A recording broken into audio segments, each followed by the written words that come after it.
জয় শ্রীকৃষ্ণ। রাধে রাধে। ওম নমঃ ভগবতে বাসুদেবায়। প্রিয় শ্রোতা বন্ধুরা, আজ 4 শ্রাবণ, 21 জুলাই সোমবার। আজ বাংলার ঘরে ঘরে পালিত হচ্ছে কামিকা একাদশীর ব্রত। কামিকা একাদশী জীবনের মোক্ষ প্রদান করে। এই কামিকা একাদশীর ব্রতের গুরুত্ব বর্ণনা করেছেন স্বয়ং ভগবান কৃষ্ণ। বিশ্বাস করা হয় এই ব্রত পালনের মাধ্যমে ব্যক্তিত্বের সমস্ত ইচ্ছে পূর্ণ হয়। কামিকা একাদশী ব্রত পূর্ববর্তী জীবনের পাপ থেকেও মুক্তি দেয়।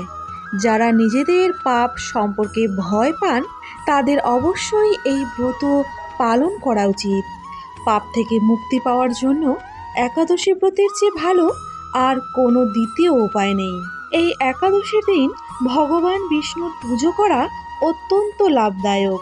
মহাভারতে স্বয়ং ভগবান শ্রীকৃষ্ণ যুধিষ্ঠির ও অর্জুনকে এই একাদশীর উপবাসের গুরুত্ব সম্পর্কে বলেছিলেন। বন্ধুরা, যারা কামিকা একাদশীর দিন ব্রত পালন করবেন তাদের খুব ভোরবেলা উঠে স্নান করে পরিষ্কার বস্ত্র পরিধান করা উচিত। প্রথমে ব্রতের সংকল্প গ্রহণ করুন এবং চারিদিকে গঙ্গা জল ছিটিয়ে ও গঙ্গা জল দিয়ে পুজো স্থান শুদ্ধ করে নিন। এই দিন ভগবান বিষ্ণুর পুজো করা হয়। দুধ, পঞ্চামৃত, ফল, হলুদ ফুল, তিল ইত্যাদি শ্রীহরিকে অর্পণ করুন। এই দিনটিতে বেশিরভাগ সময় ভগবান বিষ্ণুর নাম স্মরণ করে ব্যয় করুন। বন্ধুরা, এই দিনটিতে অবশ্যই ব্রাহ্মণ ভোজন করান এবং দক্ষিণা দিন। যদি এটি সম্ভব না হয় তাহলে আপনার সাধ্যমতো অভাবীদের সাহায্য করুন। একাদশীর পুজোয় বিষ্ণু সহপ্রণাম পাঠ অবশ্যই করুন। এইবারে আসি আসল মন্তব্যে। যুধিষ্ঠির মহারাজ শ্রীকৃষ্ণকে বললেন, হে গোবিন্দ, হে বাসুদেব, শ্রাবণ মাসে কৃষ্ণপক্ষের একাদশীর নাম এবং মাহাত্ম্য বিস্তারে আমার কাছে বর্ণনা করুন। তা আমি শুনতে অত্যন্ত কৌতূহলী। প্রত্যুত্তরে ভক্তবৎসল ভগবান শ্রীকৃষ্ণ বললেন, হে রাজন, পূর্বে দেবর্ষি নারদ প্রজাপতি ব্রহ্মাকে এই প্রশ্ন করলে তিনি যে উত্তর প্রদান করেছিলেন আমি এখন সেই কথাই বলছি। আপনি মনোযোগ সহকারে তা শ্রবণ করুন।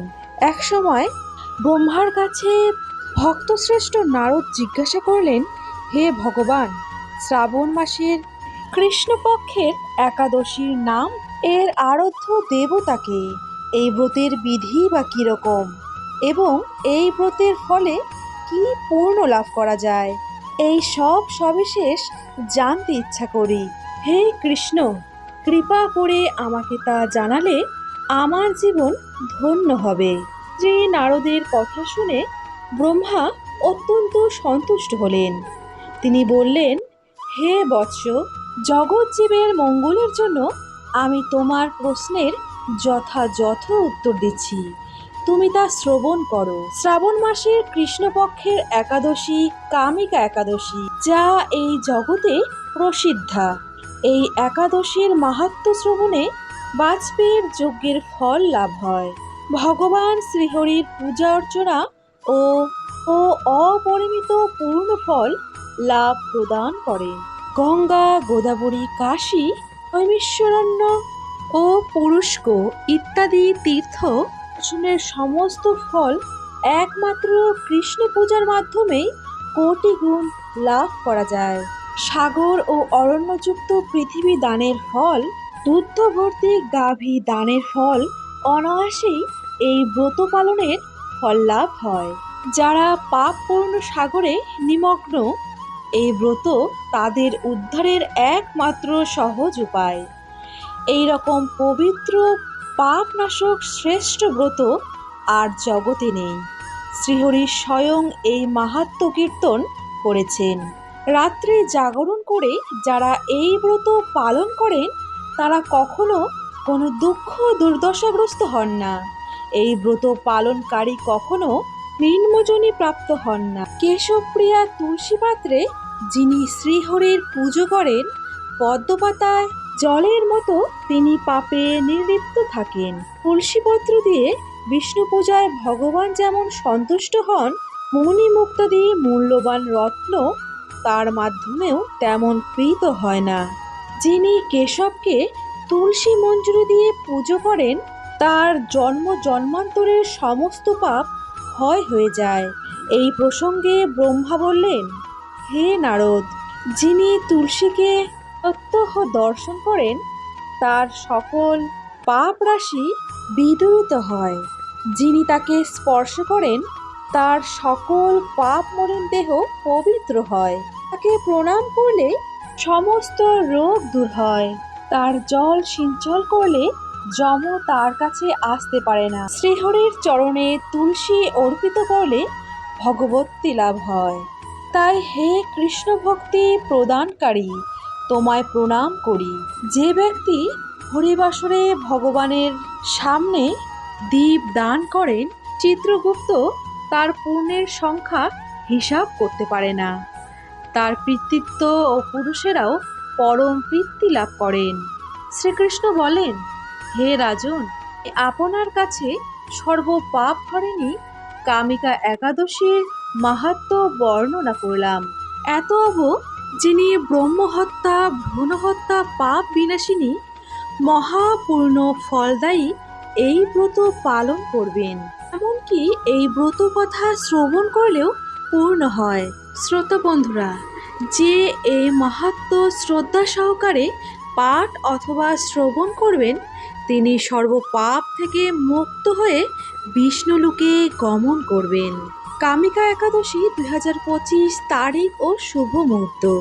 তিথি শুরু হবে 20 জুলাই 2025 দুপুর 12টা থেকে 12 মিনিটে এবং তিথি শেষ হবে 21 জুলাই 2025 সকাল 9টা 38 মিনিটে। উপবাসের পালনের সময় 22 জুলাই 2025 সকাল 5টা 7 মিনিট থেকে 7টা 5 মিনিট পর্যন্ত। দ্বাদশীর শেষ মুহূর্ত হল সকাল 7টা 5 মিনিট। কামিকা একাদশীর অষ্টিধাত্রী দেবতা শ্রীধর এবং পক্ষ হল কৃষ্ণপক্ষ। শ্রোতা বন্ধুরা, আজ যারা একাদশীর ব্রত পালন করছেন, তারা পালন ক্রিয়া কিভাবে সম্পূর্ণ করবেন এবং ভগবানকে কি নিবেদন করবেন। পঞ্জিকাতে একাদশী পালনের যে নির্দিষ্ট সময় দেওয়া থাকে, সেই সময়ের মধ্যেই পঞ্চ রবিশস্য ভগবানকে নিবেদন করবেন এবং সেই প্রসাদ গ্রহণ করে পালন ক্রিয়া করা একান্ত প্রয়োজন। নতুবা একাদশীর কোনো ফল লাভ পাওয়া যায় না।